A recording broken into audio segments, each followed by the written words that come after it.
Hi everyone, I am Farah. Welcome to twin flame destiny codes. I hope आप सब अच्छे होंगे। तो आज का हमारा टॉपिक है distorted feminine versus divine feminine, her transformation journey, science and trait. यानी कि डिस्टॉर्टेड फेमिनाइन से डिवाइन फेमिनाइन बनने तक का उनका पूरा सफर, उसके साइंस क्या होते हैं, उनके ट्रेट्स क्या होते हैं। तो आज का जो हमारा टॉपिक रहेगा वो एक कंप्लीट ट्रांसफॉर्मेशन गाइड रहेगा डिवाइन फेमिनाइन के ऊपर। तो आइए स्टार्ट करते हैं। Let's start. तो आइए जानते हैं कि डिस्टॉर्टेड फेमिनाइन कौन होती है। जब एक वुमन अपनी असली एनर्जी से डिस्कनेक्ट हो जाती है, ओवर गिविंग हो जाती है, पीपल प्लीजिंग हो जाती है, अपने आप को नेग्लेक्ट करने लगती है एंड वैलिडेशंस के लिए दूसरों पर डिपेंड हो जाती है, अपनी ग्रोथ के लिए, अपनी नीड्स के लिए, अपने एक्सपेंसेस के लिए जब वो दूसरों पर डिपेंड रहना शुरू कर देती है, उसको बोलते हैं डिस्टॉर्टेड फेमिनाइन। वो रिलेशनशिप में लव को कंट्रोल करना चाहती है, उसको एक फियर रहता है, अटैचमेंट्स रहते हैं कि कहीं वो उसे छोड़ कर ना चला जाए। उस चक्कर में वो उतना ज़्यादा ओवर गिविंग हो जाती है कि वो अपनी वर्थ ही भूल जाती है, जिसकी वजह से उसको हर कोई इतना करने के बाद भी, वो अपना अगर 1000% भी सबके लिए करती है ना, उसके बाद भी उसकी वैल्यू नहीं होती है। क्यों? क्योंकि वो खुद की वैल्यू नहीं जानती है, खुद की वैल्यू नहीं करती है, खुद से सेल्फ लव नहीं करती है, खुद से प्यार नहीं करती है। वो अपनी वर्थ को कंप्लीटली भूल जाती है। उसको बोलते हैं डिस्टॉर्टेड फेमिनाइन। तो अब जानते हैं कि जो फेमिनाइन्स डिस्टॉर्टेड होती है, तो वो डिस्टॉर्शन का जो रूट होता है वो एक्चुअल में क्या होता है। तो इसका रूट उनके चाइल्डहुड वूंड्स होते हैं, जो कि रिजेक्शंस होते हैं, कई बार अबैंडनमेंट होते हैं, कई बार निग्लेक्शन होता है। अगर फैमिली अच्छी मिली है तो आसपास के कुछ फ्रेंड्स होते हैं जो हमेशा उनको निग्लेक्ट करते हैं या अबैंडन करते हैं, या बिल्कुल अलग सा फील कराते हैं या डिफरेंट फील कराते हैं उनको। एंड उसमें काफ़ी टॉक्सिक रिलेशनशिप्स भी हो जाते हैं, क्योंकि वो इतना ज़्यादा अटैचमेंट्स में और फियर्स में रहती हैं कि वो अपनी तरफ उसी तरह के टॉक्सिक रिलेशनशिप्स को अट्रैक्ट कर लेती हैं, और बस वो उसके पीछे भागने लगती हैं कि अगर मैं ओवर गिविंग करूंगी तो ये मुझे कभी छोड़कर नहीं जाएगा, या मैं अगर इसके लिए ऐसा करूंगी, या कुछ भी जैसा भी वो अपना करना चाहती है, रिलेशनशिप को पैम्पर करना चाहती है, या बहुत ज़्यादा सारी की सारी जिम्मेदारी रिलेशनशिप की वो अपने ऊपर ले लेती हैं ताकि सामने वाले को कंफर्ट हो सके, और हर तरीके का कंफर्ट देती हैं। तो इस वजह से वो डिस्टॉर्शन में चली जाती हैं। एंड उसमें काफ़ी सोसाइटी कंडीशनिंग भी होती है, जैसे कि हम सबको बचपन से सिखाया जाता है कि जो औरतों को है वो कॉम्प्रोमाइज़ करना चाहिए, और रिलेशनशिप में हमेशा औरतों को बढ़ के माफ़ी मांगनी चाहिए। एंड कुछ भी हो जाए, जैसे कि कई जगह पर पेरेंट्स भी बोल देते हैं अगर शादी हो गई है किसी की या कुछ है, कि नहीं, वहाँ से तुम्हारी अर्थी ही निकलेगी, वहाँ से तुम्हें मर के ही निकलना है, कुछ भी हो जाए वो घर छोड़ के नहीं आना है, वही तुम्हारा घर है। तो ये सब चीज़ें, इतनी छोटे इश्यूज उनके माइंड में बचपन से बिठा दिए जाते हैं, तो जिसकी वजह से वो एक फियर में जीने लगती हैं कि मुझे अपने रिलेशनशिप को हर तरीके से सक्सेसफुल बनाना होगा, क्योंकि अब तो मैं कुछ नहीं कर सकती, बस अब ये लास्ट चांस है मेरे लिए। एंड अब मुझे अपना हर तरीके से, मैं पॉसिबली इसको कॉम्प्रोमाइज़ करके चाहे कैसे भी इस रिलेशनशिप को मुझे निभाना है, अगर मैं एक रिलेशनशिप में आ गई हूँ या एक मैरिज में आ गई हूँ। तो उसमें फिर उनके लिए उसी चीज को फुलफिल करने के लिए वो खुद को भूल जाती हैं। सेल्फ लव की कमी हो जाती है। जो कभी बहुत अच्छे से रहती थी, वो बिल्कुल अपने आप को सजाना संवारना ये सबसे बिल्कुल दूर होती चली जाती है। मतलब उनका सारा ध्यान अपने साथ वाले इंसान पर हो जाता है। अगर उनका पार्टनर है या फैमिली है, बस वो उन्हीं की नीड्स को फुलफिल करने में, उन्हीं को खुश करने में लगी रहती हैं, और अपने इमोशंस को सप्रेस कर लेती हैं, क्योंकि उनको आसपास कोई समझने वाला होता ही नहीं है। तो वो कहेंगे भी तो किसी से कहेंगे, क्योंकि उन्हें आसपास कोई समझने वाला ही नहीं होता। इसलिए वो अपने इमोशंस को सप्रेस कर लेती हैं, क्योंकि अगर वो बताना भी चाहती हैं तो कोई इतना इंटरेस्ट लेके सुनता नहीं है उनके इमोशंस को। तो वो जो भी महसूस करती हैं या जैसे भी होते हैं, चाहे उनका पार्टनर ही क्यों ना हो, या उनका हस्बैंड ही क्यों ना हो, या फैमिली क्यों ना हो, वो चीज़ वो फुलफिल नहीं कर पाते। तो इस वजह से वो अपने इमोशंस को सप्रेस कर लेती हैं, and bar bar wrong partners को अट्रैक्ट करती हैं, अपनी बाउंड्रीज सेट नहीं कर पाती हैं।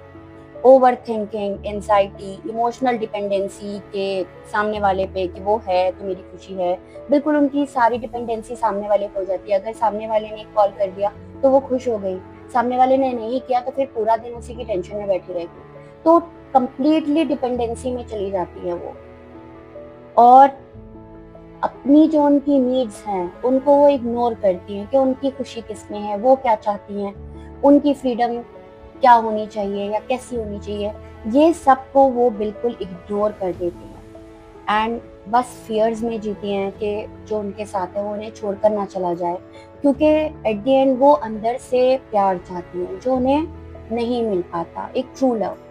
तो वो ट्रू लव ही ढूंढती रहती हैं जो उन्हें मिलता ही नहीं है। तो ये होती हैं हमारी डिस्टॉर्टेड डिवाइन फेमिनाइन।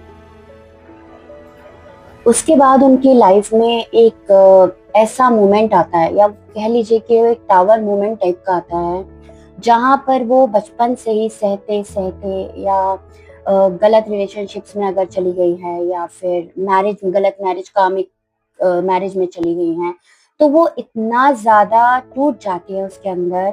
तो वहीं से उनकी अवेकनिंग फेज का टर्निंग पॉइंट होता है, जिसपे उनका पेन जो होता है वो इतना पीक पर होता है कि बिल्कुल सुसाइड के उस पर सोच रही होती है वो।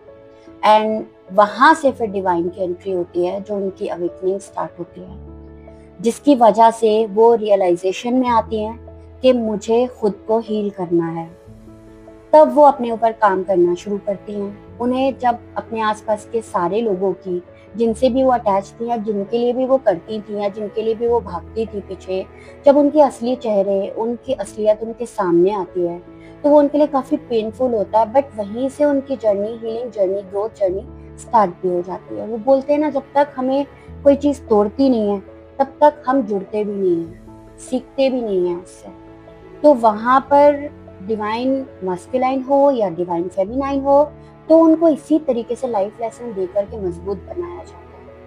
क्योंकि जब तक वो इन चीजों को एहसास नहीं कर पाएंगे तब तक वो सामने वाले के इमोशंस को कभी समझ ही नहीं सकते, क्योंकि उनका एक पर्पस होता है आगे जा करके लोगों को हील करने का। तो जब तक वो उनसे बहुत क्लोज होकर जुड़ेंगे नहीं, महसूस नहीं कर पाएंगे उनकी तकलीफ, उनकी परेशानी को, तब तक वो कैसे ही पर्पस को पूरा कर पाएंगे। अब अगर आपको बचपन से ही सब कुछ बहुत अच्छा मिला हो, कभी आपने परेशानी ना देखी हो, कोई दुख ना देखा हो या कोई तकलीफ ना देखी हो, तो आपको लगता है कि आप अंडरस्टैंड कर पाओगे सामने वाले की तकलीफ। तो यही वजह होती है जिसकी वजह से जो ट्विन फ्लेम्स होते हैं उनकी लाइफ बहुत टफ होती है, and like it full of challenges and full of pen and full of blockages.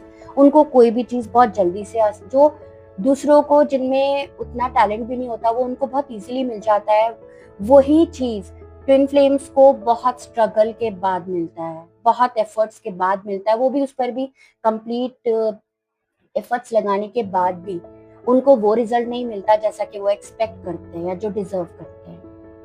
तो इस वजह से उनकी हीलिंग जर्नी स्टार्ट हो जाती है, जिसमें वो अपने इनर चाइल्ड हील करती हैं, जो भी उनके साथ हुआ, जैसा भी हुआ फॉरगिव करती है, लेट गो करती है, अपने शेडो वर्क पे ध्यान देती हैं। उसी में फिर वो जब डिवाइन मैस्कुलाइन से मिलती हैं तो उन्हें बार बार वही चीजें ट्रिगर होती है, क्योंकि उनका वो पैटर्न जो होता है, पीछे भागना, चेस करना, फियर्स का कि मुझे छोड़ के ना चला जाए, क्योंकि मैग्नेटिक पुल इतना ज्यादा हार्ड होता है कि उन्होंने अपनी लाइफ में कभी देखा नहीं होता, तो चाह कर भी वो उस चीज से डिटैच नहीं हो पाती, भले ही वो मैरिड हो या अनमैरिड हो। तो वो बार बार उस तरफ पे भागती है, लेकिन क्योंकि डिवाइन मैस्कुलाइन, वही डिवाइन का रोल रहता है, डिवाइन मैस्कुलाइन उन्हें बार बार रिजेक्शन भी देते हैं, भागते हैं, कमिटमेंट नहीं देते हैं, एंड एक्सेप्टेंस नहीं होती, क्योंकि डिफरेंसेस भी होते हैं।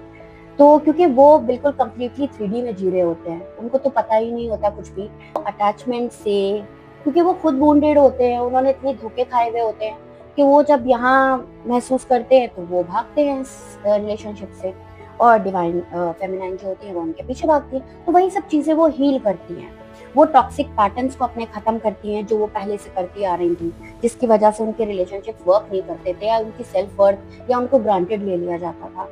तो फॉरगिवनेस में आती हैं, दूसरों को माफ करती हैं, खुद को माफ करती हैं, जो भी उन्होंने अपने साथ भी दूसरों के चक्कर में आके खुद को इग्नोर किया, अपने सेल्फ लव को जो उन्होंने साइड में रख दिया था। तो उसके बाद वो अपने आप से प्यार करना शुरू करती हैं, सेल्फ लव की प्रैक्टिसेस करना शुरू करती हैं, जिसपे जर्नलिंग हो गया, मेडिटेशन हो गया, खुद को अकेला रखती हैं, सॉलिट्यूड में रहती हैं। तो और मतलब कोशिश करती हैं, जब वो एक हीलिंग से गुजरती हैं तो उस बीच में वो किसी के साथ भी अटैच नहीं होती हैं, क्योंकि उन्हें पता है कि अगर हम उस टाइम पे अगर के मैरिड है और हस्बैंड के साथ है, और अगर वो कार्मिक हस्बैंड है, तो ऑटोमेटिकली उनमें डिटैचमेंट्स होने शुरू हो जाते हैं एंड डिवोर्स तक बात आकर के डिवोर्स हो ही जाता है अगर उन्हें छोड़ना है। लेकिन अगर मैरिज में है और हस्बैंड भी अच्छा है, सब कुछ है, और अगर ट्विन से मैरिज नहीं लिखा है, तो वहीं रहकर भी अपना इनर वर्क करती हैं, अपने उन्हीं पैटर्न्स को सुधारती हैं, अपनी सारी चीज़ों को साथ में बैलेंस करते हुए।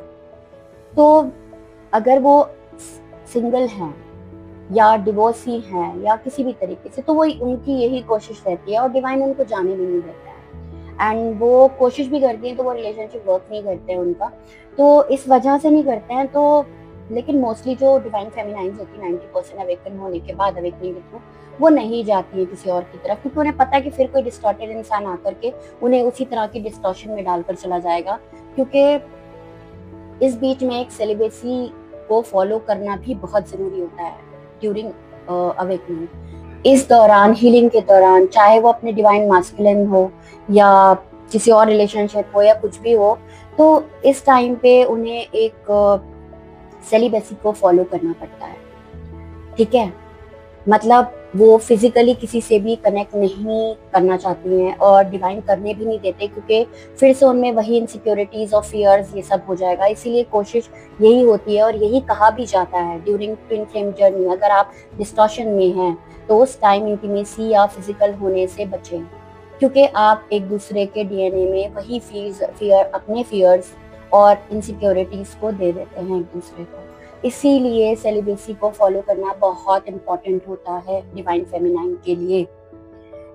तो यही वजह है जिसकी वजह से वो अपने ऊपर सेल्फ लव प्रैक्टिसेस करना शुरू कर देती हैं, खुद को हील करना शुरू कर देती हैं, डिवाइन के और नजदीक चली जाती हैं, डिवाइन से जुड़ जाती हैं, जिसमें उनकी पावर्स जो होती हैं वो अनलॉक होनी शुरू हो जाती हैं, क्योंकि वो बहुत ज्यादा इंट्यूटिव होती हैं। तो इसी तरह की जो उनकी पावर्स होती हैं वो धीरे धीरे डिवाइन के थ्रू अवेकन होनी शुरू हो जाती हैं। तो डिवाइन फेमिनाइन जब वो बनती हैं तो उनकी एनर्जी बिल्कुल सॉफ्ट बट पावरफुल हो जाती है। वो काफी इंट्यूटिव हो जाती हैं, क्रिएटिव हो जाती हैं, नर्चरिंग हो जाती हैं। जो उनके अंदर स्किल्स है या जो वो बचपन में नहीं कर पाई थी या किसी ने रोक दिया था या डोमिनेशन की वजह से नहीं कर पाई थी, जो उन्हें पसंद है, वो सब कुछ करती हैं। फ्रीडम में रह के अपनी बाउंड्रीज को मेंटेन करती हैं। वो कभी बाउंड्रीज से बाहर नहीं जाती, उन्हें पता है हेल्दी बाउंड्रीज क्या होती हैं। वो अपनी वर्थ जानती हैं, लव देती हैं सबको, लेकिन बिना एक्सपेक्टेशन के। एम्पैथ होती हैं, उन बिल्कुल आपके साथ बैठेंगी तो आपकी सारी तकलीफ को इंट्यूटिवली जान जाएंगी कि आप परेशान हो या कुछ, और उनके साथ थोड़ा सा आप बात करोगे ना डिवाइन फेमिनाइन से, तो आप खुद हीलिंग फील करोगे। तो उसके बाद वो इतनी पावरफुल एनर्जी में आ जाती हैं, क्योंकि वो चेस करना छोड़ देती हैं। वो उसके बाद हर चीज उनकी तरफ खुद अट्रैक्ट होती है, उन्हें कहीं नहीं जाना पड़ता, क्योंकि वो गो विद द फ्लो में चली जाती हैं और कंट्रोल छोड़ देती हैं एंड कंप्लीटली डिवाइन पे सरेंडर हो जाती हैं। उसके बाद वो अपनी सेल्फ रिस्पेक्ट को ज्यादा प्रायोरिटाइज करती है रादर देन लव। वो इमोशनल इंडिपेंडेंस हो जाती हैं, किसी पर डिपेंड नहीं होती हैं। फिर चाहे वो ग्रोथ हो, उनका करियर हो, चाहे वो 5,000 कमाए या 50,000 कमाए, बट वो इंडिपेंडेंट हो जाती हैं और उसी में रहना पसंद करती हैं। फिर वो पीस को चूज करती हैं, ड्रामा को नहीं, और अपने आप को प्रायोरिटी देना शुरू कर देती हैं। तो जब हम खुद को प्रायोरिटी देते हैं तो इट मीन्स हम दूसरों को बता रहे हैं कि मुझे किस तरीके से ट्रीट करो। तो डिवाइन फेमिनाइन अपने इन्हीं ट्रेट्स की वजह से, जो अवेकनिंग के बाद आते हैं, दूसरे को मजबूर कर देती है कि वो उनको सेल्फ रिस्पेक्ट से देखे और उनकी वही रिस्पेक्ट उन्हें दे जो वो कैरी करती हैं। सो ट्रांसफॉर्मेशन का असली मीनिंग है खुद को इवॉल्व करना, दूसरों को चेंज किए बिना। मतलब हमारे साथ जो भी डील कर रहा है, हमें उसे चेंज नहीं करना है, हमें खुद को इवॉल्व करना है। तो वो पेन से पावर में कन्वर्ट हो जाता है, अटैचमेंट से डिटैचमेंट तक का सफर होता है, नीडिंग लव से बीइंग लव तक का सफर होता है। तो जब एक औरत अपनी वैल्यू समझ लेती है तो दुनिया उसे अलग तरीके से ट्रीट करने लगती है। तो डिवाइन फेमिनाइन बनना एक डेस्टिनेशन नहीं है, एक कॉन्टिन्यूअस जर्नी है। तुम्हें कंप्लीट होने के लिए किसी और की जरूरत नहीं है, तुम खुद ही पूरी हो। ये लाइन जानने के लिए, समझने के लिए उन्हें इस ट्रांसफॉर्मेशन से गुजरना होता है। तो आई होप आपको मैं अच्छे से क्लैरिफाई कर पाई होंगी। तो मिलते हैं फिर एक नए टॉपिक के साथ। Till then, bye and take care.